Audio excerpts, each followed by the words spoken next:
What if we lived in a world where instead of measuring net worth by using dollars, we measured net worth by the quality of the relationships that we build during our life? Like how different would life be?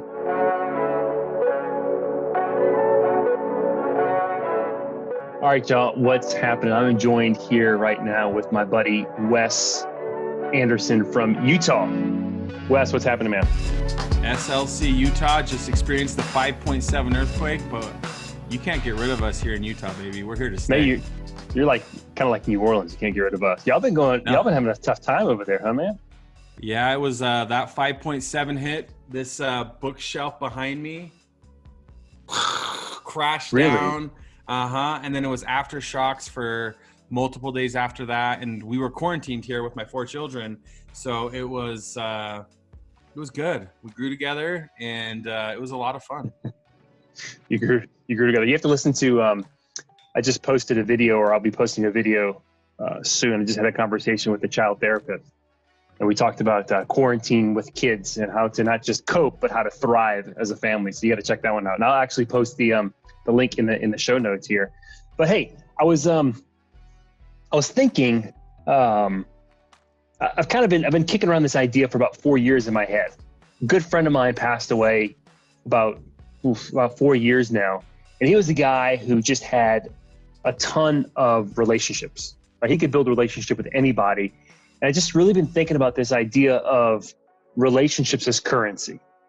Right. So as a financial advisor, I talk about net worth, which is your assets minus your liabilities, and whatever you have left over is your net worth. We measure net worth by dollars and cents.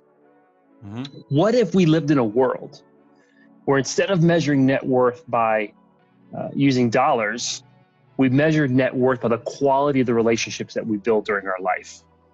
Like how different would life be if our focus was nurturing strong relationships with people? I think that is something that would be phenomenal. And those that I know that I view as people I'm looking up to, that is something that they understand well. And when you communicate with those individuals, they don't start the conversation with, the cool house or the cool car or anything net worth related, but they'll be sharing with you like an experience that they had with someone else or someone they served, or, getting to go and experience the culture of somewhere else. Like these people, that's what they talk about. That's what they live for.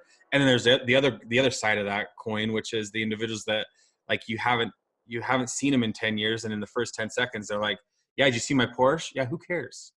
I don't care. Like, it doesn't matter. No, I have a Buick. So some people might be thinking like, who is Wes and why is Eric talking to Wes about quality relationships? So let's cover that really quick. So you and I don't even know, man. I don't even know. I think we met at a conference. Was it in Vegas? Met is a very loose word. I saw you with your funky hat on. You made a comment at a table. I think I made a comment at a table. I think we made eye contact, but I don't think we shook hands, and I don't think there was conversation. I just clearly remembered your hat and your comments. I don't think we shook hands there. Yeah. And then somewhere along the way, I found out that you are a Taysom Hill fan.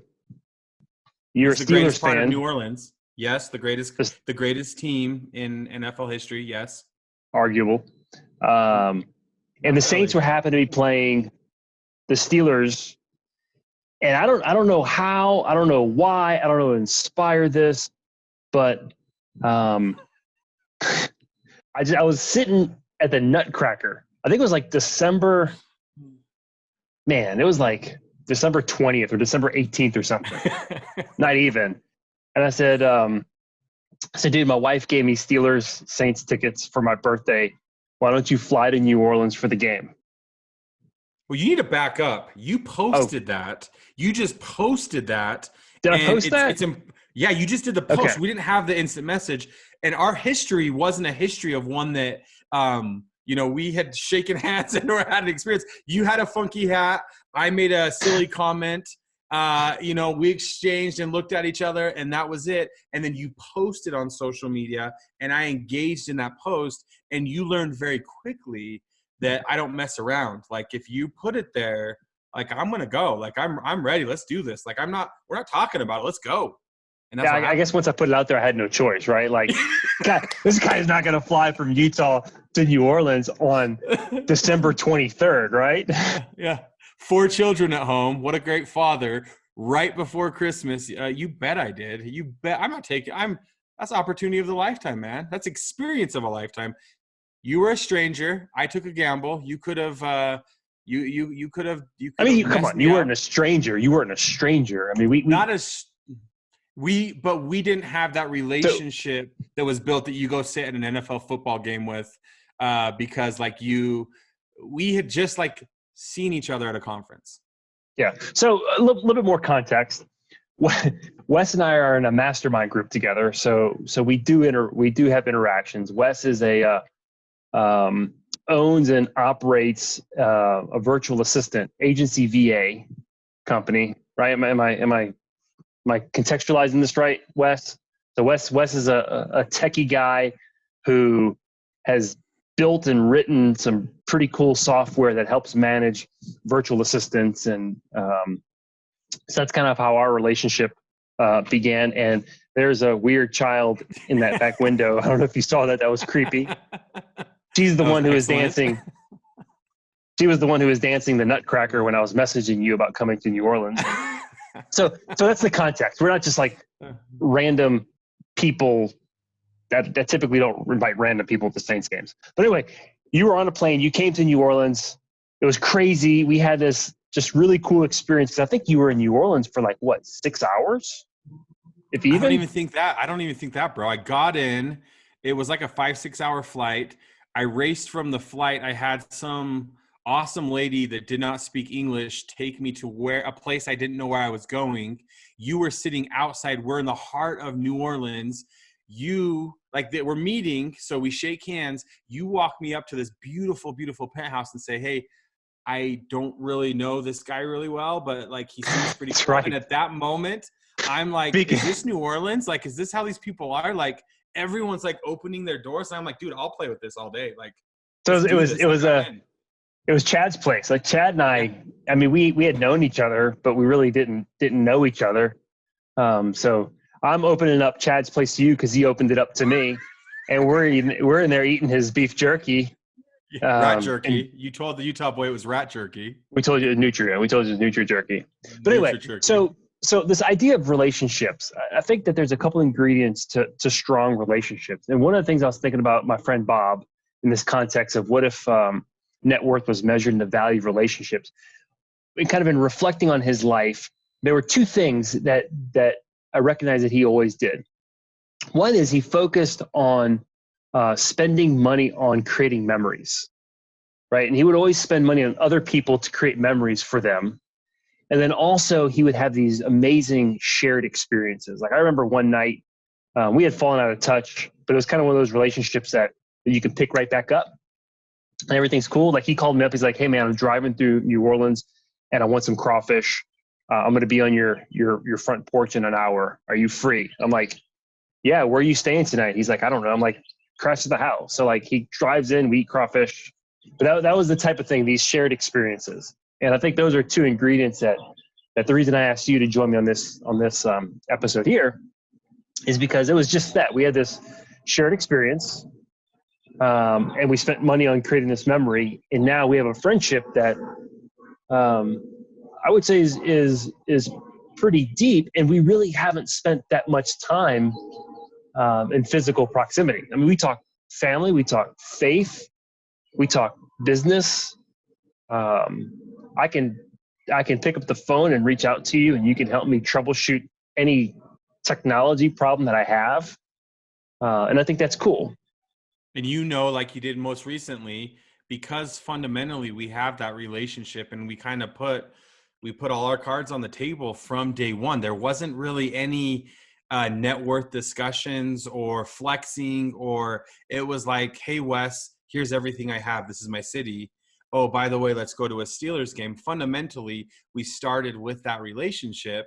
Now, when you're like, hey, Wes, I have this accountant that I need you to, talk with an hour Yeah. about this. Like, it's not even a question to me. It's like, yeah, dude, like, what do you need? When you need it? How quickly can I do it? And our relationship, and it's not, Eric, we have a checks and balance system here now. So we're now free for the tickets that you paid for the Steelers game. It's I got all this stuff here. I've got a life here. Whenever you want to stop into Utah, have a home, have a bed, have an RV to go to, all the national parks. But we created that relationship that doesn't have a limit because the experience we had was so awesome. That's what fundamentally our friendship and our business relationship is predicated on, is that experience.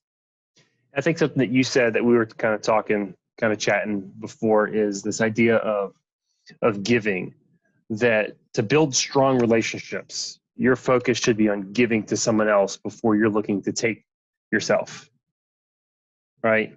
My grandma, she passed away several years ago. She was just loved by people because she was always so focused on other people. Like, she would never think about herself. She was just always focused on other people. She would go to the nursing home. She'd be 10 years older than everyone else. And like, she would just be giving to people, and she would talk about the old people that she's going to serve. And she just had such a servant giving heart. And I just think about kind of in the context of our world today, right? As we live in quarantine and we look at the financial markets and just the challenges that some people are going to be experiencing. To me, to have strong relationships with people, to leverage, to have people pour into me is more valuable than having money in the bank. So I wanted to share with you, I might read a little excerpt here. This is a book that we would read to all of our kids. Have you filled a bucket today? Right, a guide to daily happiness for kids. So the idea of bucket dippers and bucket fillers, right? So the bucket dippers are people who steal from you, right? Mm-hmm. They take happiness, and the bucket givers, you're giving and filling someone's bucket. And there's a line here. Now, yes, I'm reading a children's book. I'm a 40-year-old man reading a children's book to another adult man. Reading it says right here, right? We read. This is fun. But guess what? When you fill someone's bucket, you fill your own bucket too. You feel good when you help others feel good. And I think that's key to building relationships, is making other people feel good and giving first. I think the explanation of what you just said, if you correlate, and we're not going to take this conversation unless you want to business, but networking in business is giving authentically where the other party does not feel as if there's something that there's like a hook that's going to come later. It's like, this guy just wants to give. He just wanted to open his house up to me. He just wanted to show me his city. He just wanted to watch the Steelers game with me. There wasn't like a bill on the back end, or which I would have gladly paid. There wasn't that. You networked in the way that I just wanted to be in the Superdome with you when the Steelers lost to the Saints, which they did. I feel like it was probably a call that the Steelers should have gotten, and yeah, no, I'm glad I left early. Let's transition real quick. We kind of started talking about like just building personal relationships and adding value to people's lives. And I like the connection and the transition that you're making to business. It's no different in business, right? So often in business, we're thinking, I got to get business. But the way to really grow business is I've got to add value to my clients' lives. I've got to add value to my prospects' lives before I can even ask them to do business with me. Fundamentally, and I think from a strategic standpoint, if we're going to talk business, one of the greater strategies in, we'll use agency VA, I positioned myself within these internet forums as someone that would help others start a VA relationships. Not saying use my company, but these are the steps to use a VA. And I actually would allocate time every single day to do that. And every time someone asked a question inside social media about virtual assistants, I was authentically getting on the call with them. And case in point, Eric, as good as our friendship is, are you using VAs? I am. Are you using my company? I'm not. And it's not weird at all to me.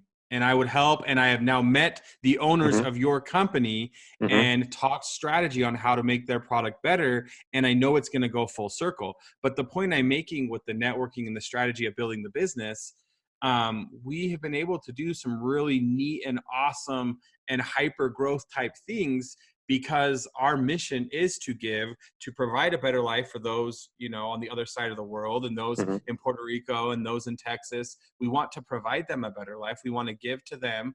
And then those on the States, You say on the other side Texas, of the world and those in well, Texas.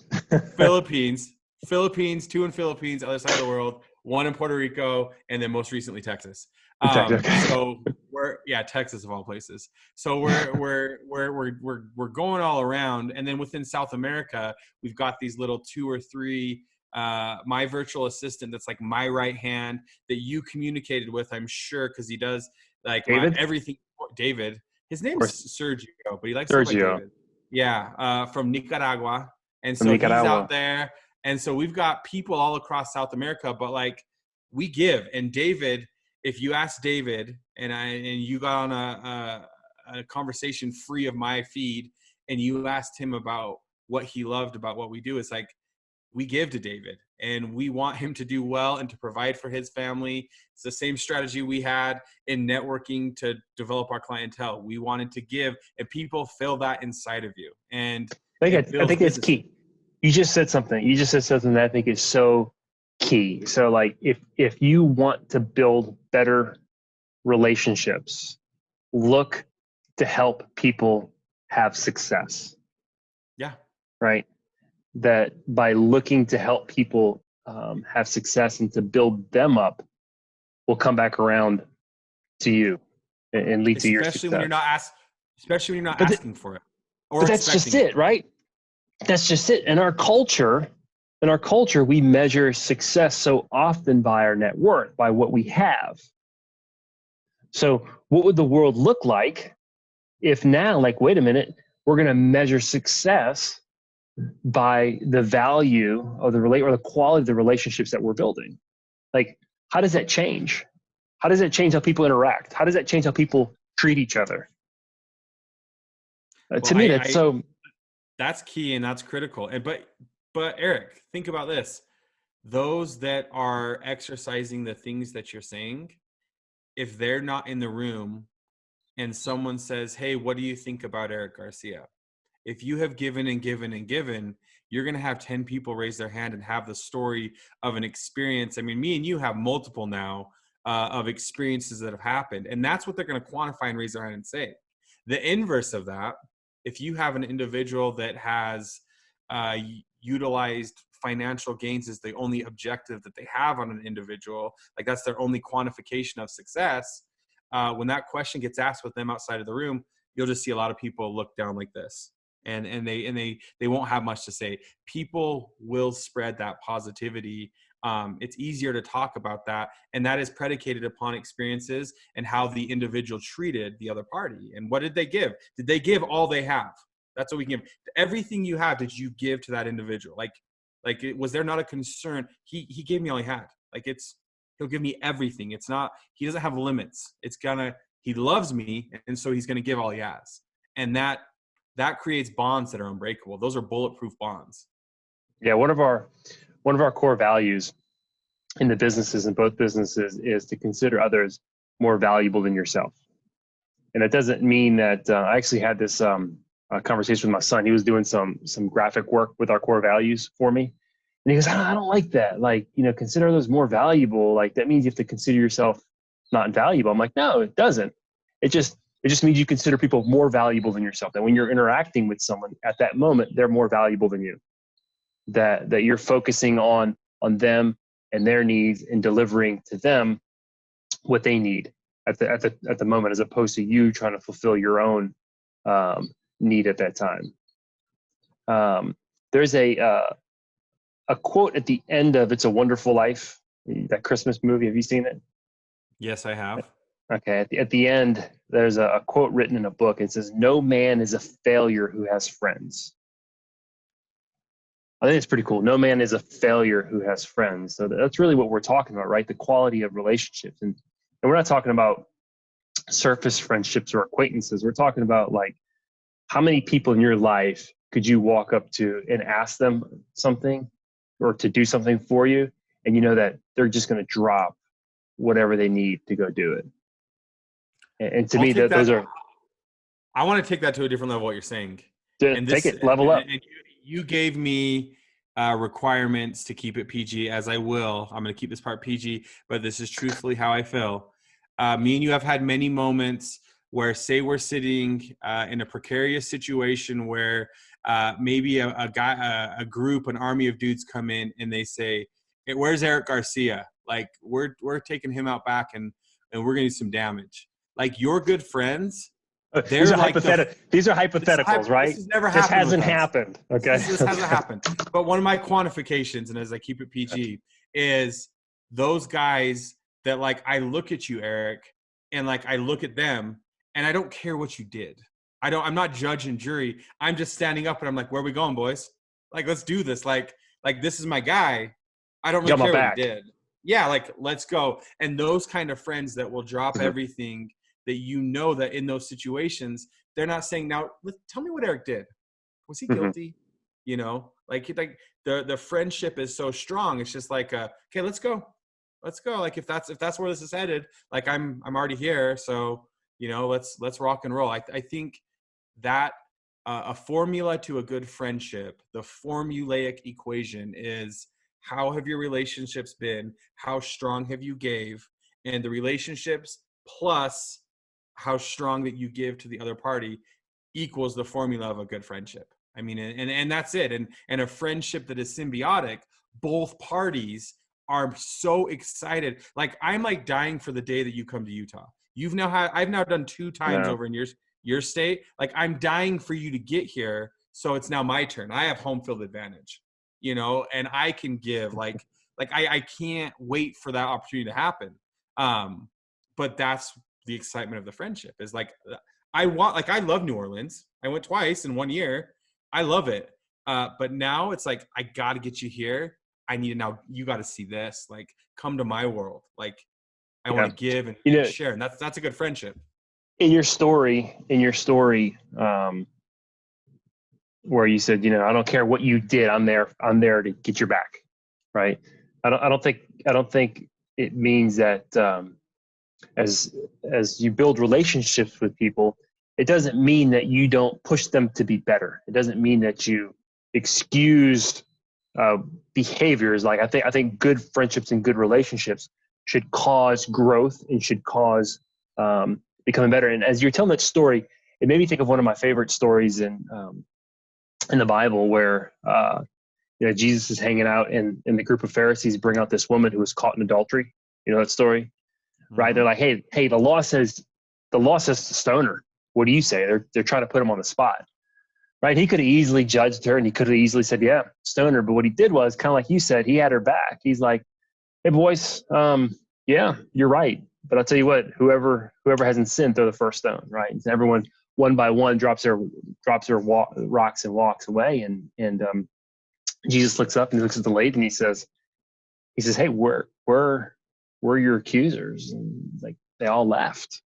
Right? And he goes, well, neither do I accuse you. But then he says, stop doing what you were doing. Yeah. Right? But he didn't judge her, didn't accuse her. And to me, that's that selfish love that says, hey, I love you enough, or I love you so much that I don't want to leave you where you were. I want you to get better. But I'm also not going to sit here and judge you and accuse you. I'm going to stand up for you and walk with you.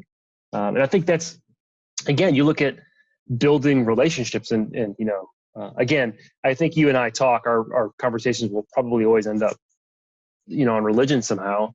But you look at Jesus' life, and that's what he always did, right? He always built up people. He always gave so much of himself to build people up. And I think that's key to building solid relationships. And contextually to what you're saying in the relationship with Jesus, like, when you talk about the situation, that is judge and jury. And We don't need to get, that is your advocate to our Heavenly Father. And that is the one that actually could be the judge and the jury that's saying, look, like if you haven't done these things, throw that stone.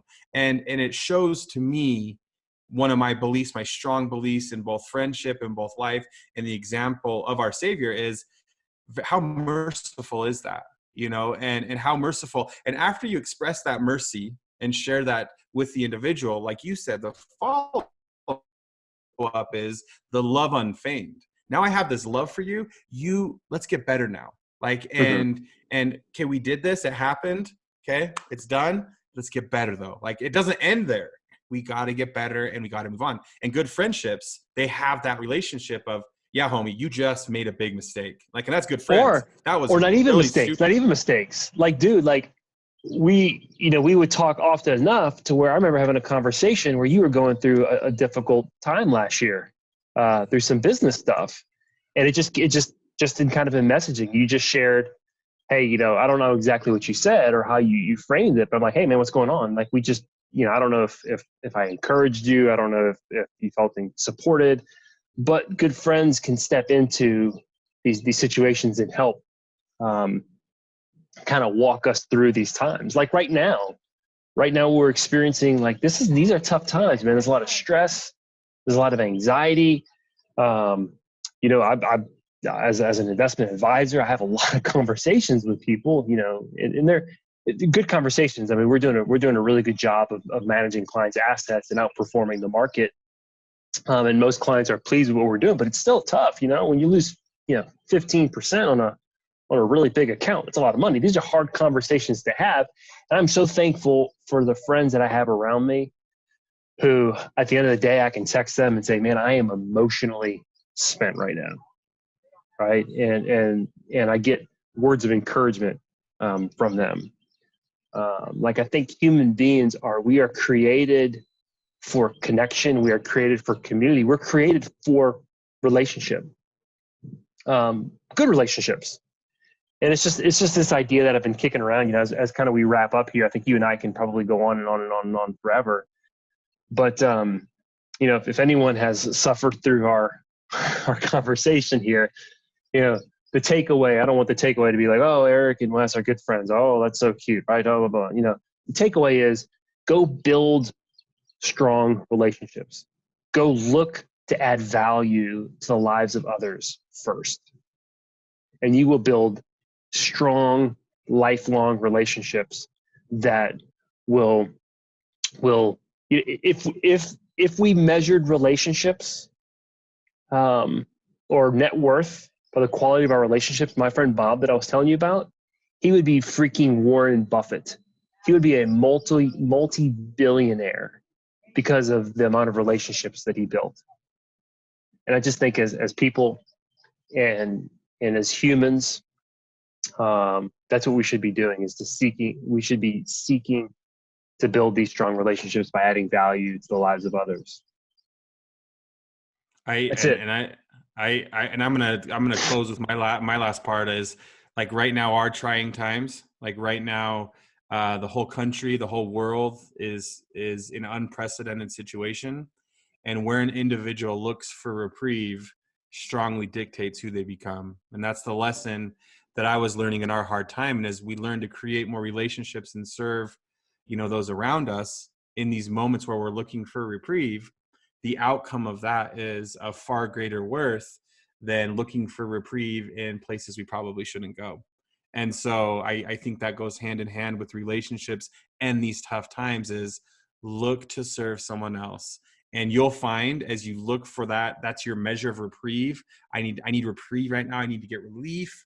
Go serve someone else. It's the bucket thing. You're both going to benefit and you're creating a win-win situation. Yeah. Wess Anderson, I appreciate your time, man. You are a bucket filler, my friend.